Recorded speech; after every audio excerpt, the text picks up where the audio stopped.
Welcome to the latest instalment of LonRes Co. Following the launch of our latest service, ResCountry, that's bringing together London and country agents, LonRes has joined forces with Hamptons to look in more detail at moves both in and out of the capital. With our Prime Moves report due out soon, we're pleased to welcome Edward Hall from John D. Wood, which, like Hamptons, forms part of the Countrywide group. Edward, who heads up the Richmond office, joins us now to discuss his observations on what's driving London moves. Welcome, Edward. Thank you. Edward, firstly, those buyers leaving London, can you give us an idea of what they're looking for? Yes, I mean, it's quality of life, so it's space and air. Principally, you get much more for your money out of town than you do in town. For example, a £700,000 flat in London, for that you'll get a village house, 3 bedrooms and a large garden.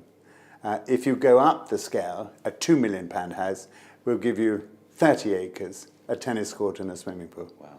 In terms of schools, is that a big pull for people leaving London? Crucial. In fact, we found that close proximity to a good school can add £50,000 to the value of a house. So it's crucial in the decision-making process. And in terms of keeping links with London,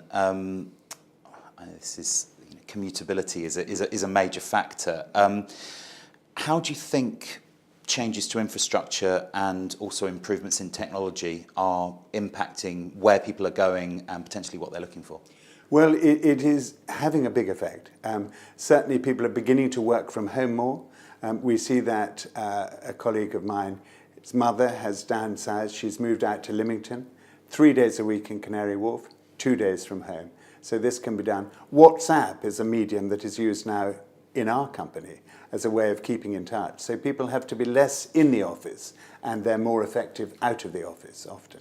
Which I imagine means that potentially people will look at longer commutes because they're only doing them for maybe 2 or 3 days a week. No question about that. And as we see improvements in infrastructure with the Elizabeth Line, Crossrail and indeed Crossrail 2, we will find that people commute shorter time, but from further out. And indeed, yourself coming in from Manchester. Yes, indeed. Although it seems like quite a long journey still. But and in terms of, I know we talk a lot about people leaving London, but actually the attraction of London is still very much there. And in terms of those people who are moving either within London or maybe more centrally, have you seen any sort of changes there? Three types, really. The young professionals are still coming to London.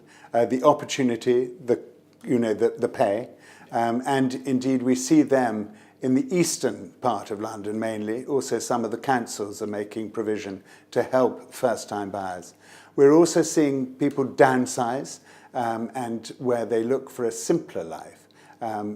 Tall, thin houses are out, lateral flats are in, simple to manage, easy to heat and with modern technology. And thirdly, we see some older people moving back into town where they can help with children and grandchildren. And in terms of the new developments, are developers building for this new breed of downsizer? They are, but they're having a challenging time at the moment.